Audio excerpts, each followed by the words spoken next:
Welcome to Unity of Wilmington's virtual service. We are excited to be with you in the moments that we are with you, whenever that is for you. We invite you to leave a note in the chat to say hello, share where you are, feel free to make comments. It's just a beautiful thing to be able to interact with you. My name is Reverend Nikki Golden.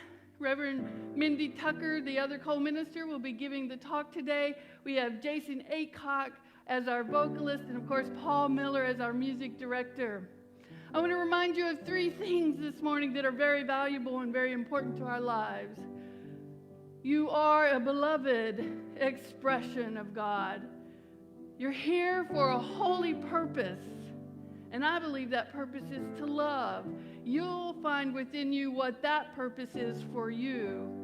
And we're always in the right place, at the right time, right now. Let's have a great time together.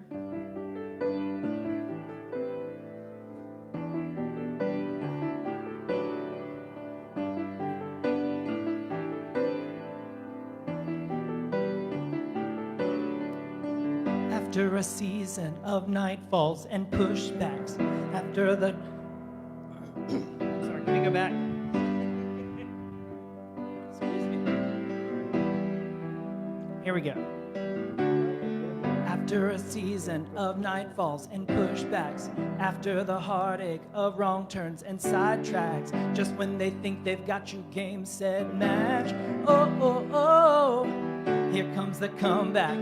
Just 'cause you lay low, got up slow, unsteady, don't mean you're bombed out or blacked out, you're ready.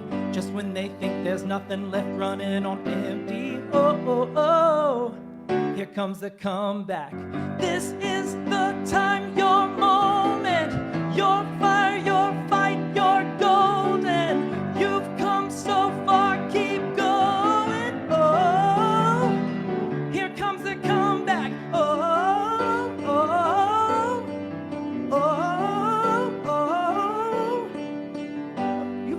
The lightning, the thunder, your soul shakes, and in the roar of the heavens the tide breaks, and in the ashes you take your place. Here comes the comeback.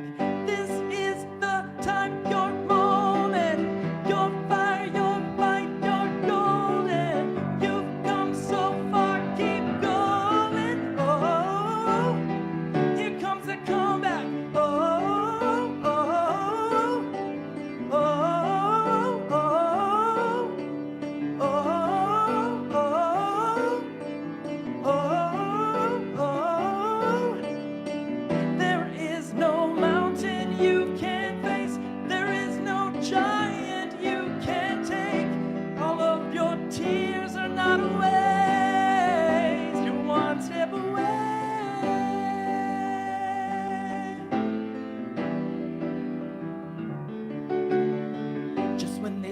Got you game, set, match.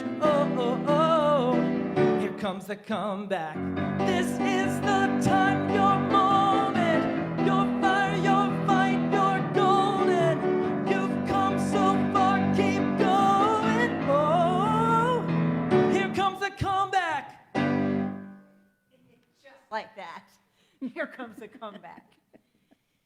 Unity considers itself a spiritual rather than a religious movement. Some people say that there is no difference between religion and spirituality, but I believe there is. Religions are a human construct which address sacred and moral dilemmas that we face as human beings. Religions are a human construct that address our physical environment and that desire, that innate, that calling that seems to be an ethereal part of our nature. Religions are a human construct that look at, that come from many different cultures around the world. But I believe that the thread that unites all religions is the attention to the sacred. The attention to the sacred. Unity considers itself culturally Christian. And this makes sense because our co-founders, Myrtle and Charles Fillmore, they were born in the Midwest. And the Midwest was predominantly Christian. And in fact, today, our world headquarters are still in the Midwest. So it makes sense for many of us to think of unity, the spiritual movement, spiritually unlimited movement, to be culturally Christian. And therefore, it makes sense that we consider Jesus to be our primary teacher. In the 21st century, in today's time, in today's age, we have access to a vast library of information, which we call the internet. And should we be interested, should we as individuals be interested in finding out more about ourselves, more about the philosophy that makes us tick, more about what goes on in the unknown, we can look to the writings and the information on the internet about morality. We can look to what other people in other religions have said about our physical environment and its relationship to our ethereal nature. We can look at the different human constructs and recognize that truth again, that it is the sacred that runs as a common thread through all of those religions. The year 2021 is considered at Unity of Wilmington the year of potential manifesting. Now, Reverend Nikki and I were very deliberate in our choice of words, and we were very deliberate in the order that we put them. We talked about potential first because we want potential to be that vast possibility that exists, and we want it to be first and foremost in our thinking. We want it to be the first thing that comes up because we don't want to be tied to our past. We don't want to have our past predict our future. We want to be intentional, saying, look, it might have occurred before, but it doesn't have to occur again. That might have been the way we did it in the past, but that's not the way we're going to do it now. So we want to lead with our intentional potential. And then there's manifesting. This is really exciting. I mean, this is like the most positive, exciting news that we can think of. Because in this day and age, in this time, we carry a lot with us. It's almost like we have become the beast of burden. We have burdens of our past that we carry with us. So it may be that we are carrying with us that we have experienced now or we've experienced in our past fear or trauma or conflict or hunger or a sense of lack. We may have experienced that in our past, but that doesn't have to be our potential. And it could be that we've had a good life, that in our past and in our present, what we're experiencing is a life that has never known hunger, a life that has never known illness or poverty of any kind. I had a spiritual teacher who used to say, don't let the good life get in the way of the better life. Don't let the good life get in the way of the better life. So having that word potential first means everything. And that's very exciting for every one of us to know that our past is not our potential. Our present is not our potential. And then there's manifesting. Manifesting. Spiritual law is always at work. Spiritual law is never broken, and it can never stop. You can never put it down. You can never say, take a break, I've had enough of you. But spiritual law is always working. Spiritual laws are the laws of expansion, the law of order, and the law of mind action. Cause and effect. Sequence, consequence, abstract, concrete, formless, formed. All of these laws are working all the time, so we're always manifesting. Do we always like what we manifest? I know that I don't. I know that I don't. But in the realm of pure potential, it is possible to be intentional with our potential so that we can change the things we can change.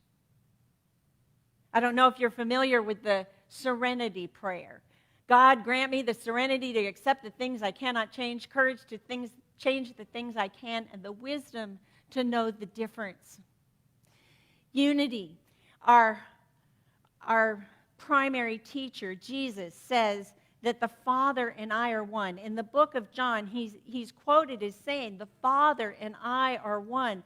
So when we look at the Serenity Prayer and we say, God, grant me, we're really asking ourselves.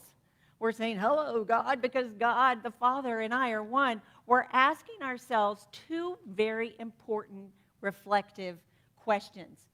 Is what I'm experiencing changeable? If what I'm experiencing is not changeable, then what can I change? Two very important self-reflective questions. So what can we change? If there's something in our lives that's not changeable, what can we change? We can change our thinking. We can change our feeling. We can change our attitudes, our beliefs, and our habits. And when we change our thinking, our feeling, our thoughts, our attitudes, our beliefs, our habits, when we change those things, then we have a different experience of something that's unchangeable. So think about solar flares. Think about the sun. The sun is unchangeable. There is nothing that any one person on this planet can do to change the sun. And in fact, there isn't anything that one person can do on this planet to change solar flares. And yet, I have found myself from time to time, and actually it was kind of like 3 months ago, I was blaming something on solar flares. I was saying, this massive uprising, this massive wonky behavior is because of solar flares. This change in the weather is because of solar flares. Some of us do this when we say Mercury is in retrograde. My technology isn't working. My communication's getting all messed up because Mercury is in retrograde. Now, we can't change the sun. We can't change solar flares. We can't even change that 3 to 4 times a year Mercury goes into retrograde, which means it looks like Mercury is moving in an opposite direction than the Earth. We can't change those things. But we can change our experience of them. We can say that, wow, solar flares, what an opportunity for me to be mindful of what I contribute to collective consciousness. Solar flares, it's important for me to be mindful about the swirling thoughts that I'm having, the agitating thoughts and feelings that I'm having, and how I contribute to the collective consciousness. Mercury is in retrograde. It's time for me to be very mindful and patient with my technology. It's time for me to be mindful and patient in the way that I choose to communicate with myself and with others. Correlation, probably undeniable. But I can change. What I can change is my experience of them, my experience of the unchangeable. Now, when do we change? We change when we choose to. The choice point comes between information and the change itself. So we collect information all the time. And when we're mindful about the way we collect information and what we do and the wisdom and the discernment that gets involved with collecting that information, then we can recognize when that choice point is and be intentional about what we want to change. So when we go into prayer and meditation, when we have those internal introspective activities, we gain insight. We gain information. And when we observe the world, when we read, when we watch, when we have our own experiences, we're gaining insight and we're gaining information. And we can use that information to make a choice to bring about the activity of change. I don't know how many of you are familiar with Jordan Peterson. Jordan Peterson is a clinical psychologist. He's a university professor. He is an absolute rock star of YouTube and Quora. Quora is a website. It has over 600,000 questions that people like Jordan Peterson have posed, and the way that Quora measures somebody is how many hits it gets and how many upvotes each question gets. He asked a question, what are the most valuable things that everybody needs to know?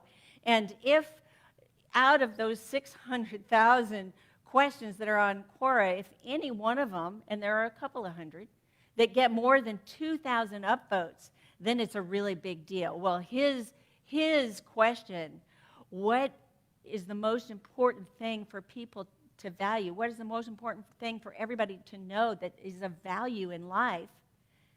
Has a 99.9 percentile rate, 99.9. So what Jordan Peterson did was he took his responses and the interactions on Quora, and he developed a pretty long list of rules for life. And he wrote a book, published it in 2018. It's called Rules for Life, but I love the aftertext. An antidote for chaos. An antidote for chaos. Because in today's world, we feel a lot of chaos. And so we're looking to optimize, to leverage, to wonder how we can have or coexist in this world with chaos. So he took these long lists, he got it into 12, he published it into this book, and really what he says, and I love, and I'm totally in alignment with his premise, which is if we want to optimize our life, if we want to live our highest and best, if we want to have the biggest, best, most wonderful, expansive, phenomenal, the most everything kind of life we could possibly have, then we need to live on the edge between chaos and order, between the unknown and the known. When we live on that edge, we can have everything. Our primary teacher, Jesus, wanted to wake us up to this idea of having everything. He didn't want people to be lost in a world of rules. He didn't want people to be lost in a world of chaos. He wanted people to be on that edge, that meeting place between chaos and order. And in the 29th chapter of the book of Matthew, Jesus said, did I have a quote up there? I might be out of order. But anyway, I'll just say it right now. Jesus said, to those who have everything, more will be given.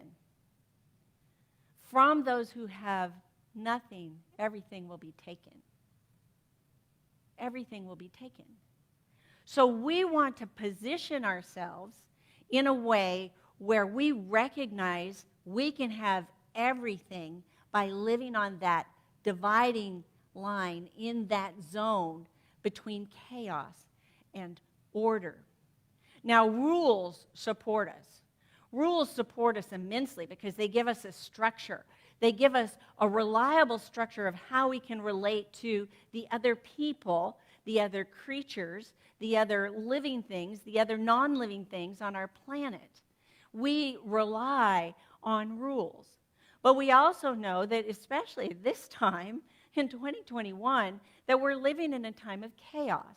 And we can see that when we look at the pandemic and all of its implications and how they kind of sit over us, they blanket us down. We can look at the civil unrest that seems to pop up like solar flares.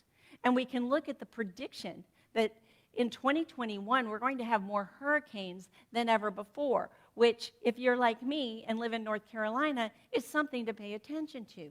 So that balance between chaos and order, the unknown and the known, and living in that zone in between is everything. So let's talk about lobsters. Lobsters. Lobsters are really, truly very interesting creatures, and they have a very simple structure. They have a very simple system of neural pathways. They have, and scientists have studied them. Scientists have mapped out, because of their simplicity and the way that the neurons start to fire in their lobster brains, which are very easy to see, because they're not very complicated creatures, scientists have taken a look at them. And what scientists have learned from lobsters is really pretty much how all other animals work. So chickens, even though they don't live in the sea, they don't breathe water, they breathe air, and they have feathers, chickens are pretty much like lobsters. Chimpanzees are pretty much like lobsters. And that means human beings are pretty much like lobsters. And the thing that we all share in common is a set of rules called the dominance hierarchy. So for lobsters, it's this. And for chickens, it's this. And for chimpanzees, for humans, there's some posturing involved. But what the dominance hierarchy does, it sets up a series of feedback loops in our brain that guide us in making decisions to what we should think and what we should feel and how we should act. Now, if you think about lobsters and dominance hierarchies, lobsters have been around for 350 million years. Dinosaurs were 65 million years ago. So lobsters have been around for a really long time, which means dominance hierarchies have been around for a really long time, which means the wisdom of the dominance hierarchy is ancient, it's fundamental, and it's reliable. Here's an interesting thing about lobsters. When two lobsters fight, when they have they engage in combat, one of them will emerge a winner and the other one will emerge as a loser. The loser lobster, his brain completely dissolves and reforms. And the brain that reforms, his new brain, cannot conceive of being a winner. It is just not in the realm of that new brain to consider ever being a winner again. It's like it's totally erased. So I know at this point you want to say, hey, I am not a lobster. And I know you're not a lobster. But remember, their not very complicated neuro system, their whole nervous system, is very much the same as ours. So think about a time when you experienced a tremendous upset in your life, when in romance or career something didn't work out, when you had a trauma, or when there was something upsetting, and you began to have the thought, I will never love again, I will never succeed, I will never get ahead. What feedback loop are you beginning to program your brain with? Is that what you want? Now, coexisting with the dominance hierarchy going on, that feedback loop going on in our brain, we also have a whole nother emergent energy that we call ethereal, that we call sacred, that we call divine. It's going on in us at the same time. Being human is extremely exciting because we get to realize that we're both human, we're both animal, we both have these rules for dominance hierarchies, but we also have this emergent desire to be divine. So within us, we can tap into that potential for our divinity to be expressed. We can choose as human beings to set up new feedback loops, what I would call a positive feedback loop, to come into a time and a place where I am using those same rules that apply to dominance hierarchies that are tried and true, but I'm using them to apply to my own spirituality. I am tapping into the everything, the allness, that vast resource that God is, so that I can have everything. So that I can have everything. So the question now is, get ready. The question now is, what are you doing? How are you participating in the divine evolution of your own destiny? How are you calling forth that potential? How are you calling forth your own power of commitment? How are you calling forth that in-between place between information and change? How are you calling that choice point forward? I think that there are two ways to set ourselves up for divine evolution of our own destiny. I think there are two ways to set it up. And the first one is affirm your oneness with the vast resource that God is. The Father and I are one. The Father and I are one. Affirmation begins to turn our mind. It begins to break up those patterns and those habits that we run unconsciously, those rules that are there in our lives, both to keep us safe, but also to keep the small getting smaller. Those dominance hierarchy rules, that negative feedback loop that is designed to take every unfulfilled expectation, every disappointment, every unfulfilled desire down, down, down.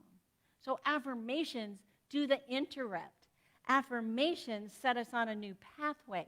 Affirmations give us a whole new set of rules so that we're still in order, and yet we're so much closer to the edge of chaos. Creativity comes out of chaos. Imagination comes out of chaos. Abundance comes out of chaos. I want all of that for myself. I want all of it for my community. I want all of it for you. I want all of it for the world. So living on the edge begins with the Father and I are one. And if you were wondering what unity considers the Father, here's what our co-founder Myrtle Fillmore said. God is the principle of goodness, benevolence, equity, love, truth, justice, health, and harmony. I am one with benevolence. I am one with justice. I am one with truth. I am one with health. I am one with harmony. Just using my words, I am beginning the shift. I am leveraging the possibility. I am intentionally setting my intentions and my potential for all the goodness of God. You know, we could, when we echo the words of Jesus, to those that have everything, much will be given. To those who begin to think they have everything, everything will be given. That's step number one. And these two things have to be done in concert. Number two is use your body to shift your potential. Significant research shows, experiment after experiment after experiment, when the researcher says to you, move one muscle in your face at a time to create a face that represents sadness to an outside observer, and as you move those muscles in your face, you begin to feel sad. And the converse is true. When the researcher says, now move each muscle in your face one at a time to have an outside observer see that you're happy, you begin to feel happier. So when Jordan Peterson invites us into his number one rule for life, stand up straight with your shoulders back, we're asking our body to participate in that shift in pulling us out of being so out there in the order realm and closer to the edge of chaos.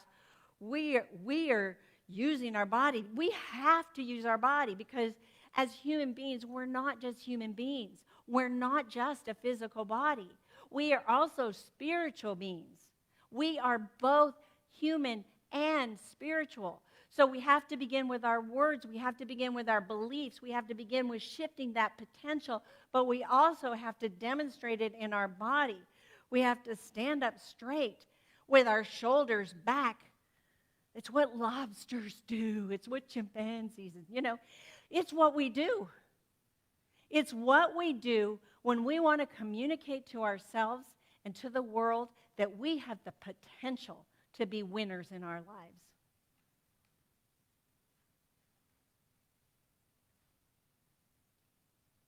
We look like this, we're going to get treated like this. We look like this, and we have the potential to be treated like this. Our affirmation going forward is, the Father and I are one. I stand up straight with my shoulders back.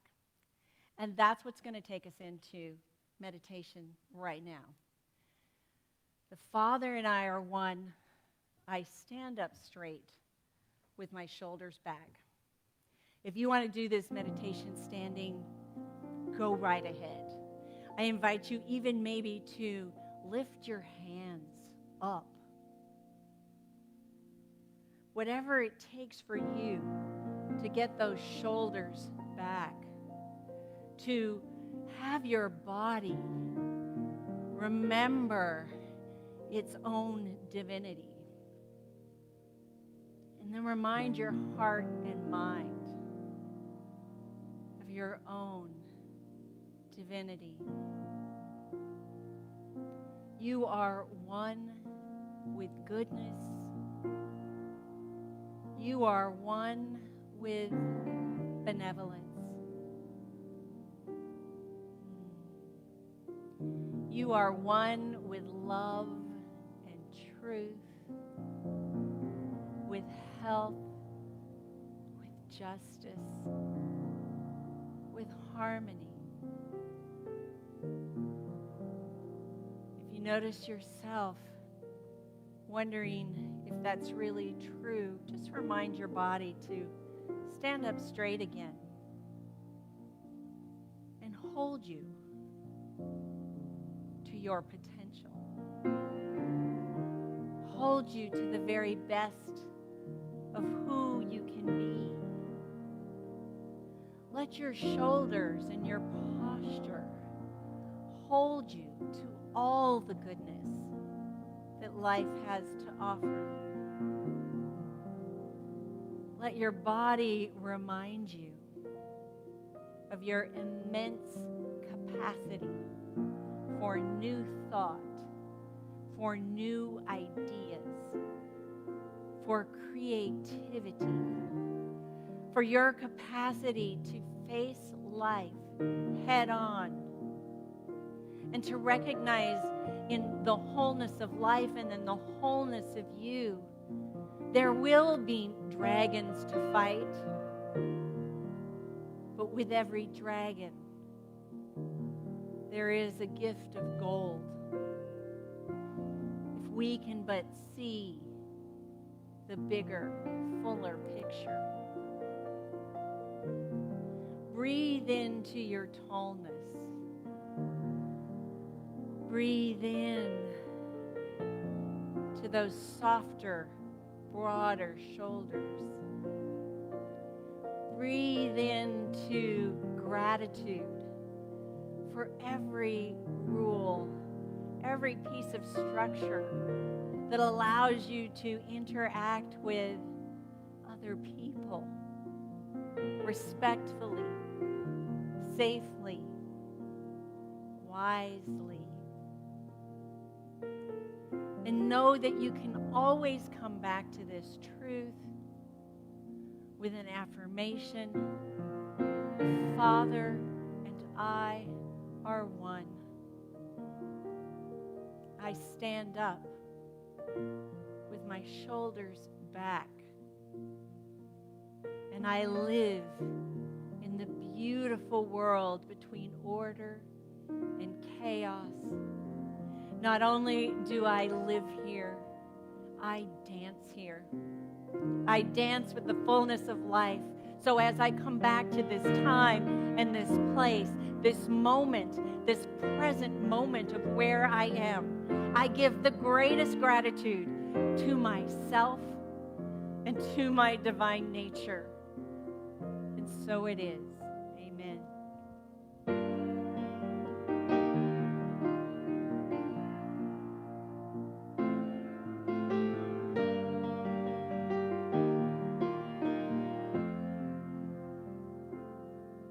I hope you never lose your sense of wonder. You get your fill to eat, but always keep that hunger. May you never take one single breath for granted. God forbid love ever leave you empty-handed. I hope you still feel small when you stand beside the ocean. Whenever one door closes, I hope one more opens. Promise me that you'll give faith a fighting chance. And if you get the choice to sit it out or dance, I hope you dance. I hope you dance. I hope you never fear those mountains in the distance. Never settle for the path of least resistance. Living might mean taking chances, but they're worth taking. Loving might be a mistake, but it's worth making. Don't let some hell-bent heart leave you bitter. When you come close to selling out, reconsider. Give the heavens above more than just a passing glance. And if you get the choice to sit it out or dance, I hope you dance. I hope you dance.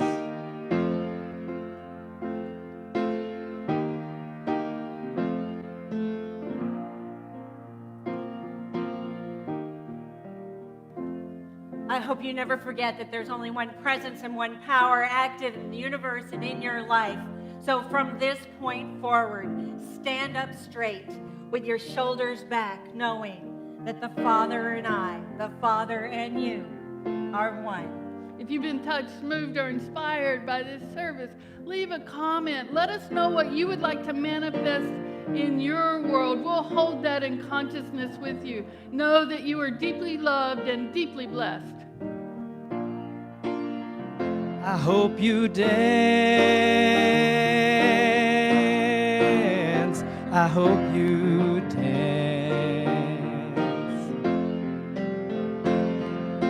Time is a wheel in and always rolling us along.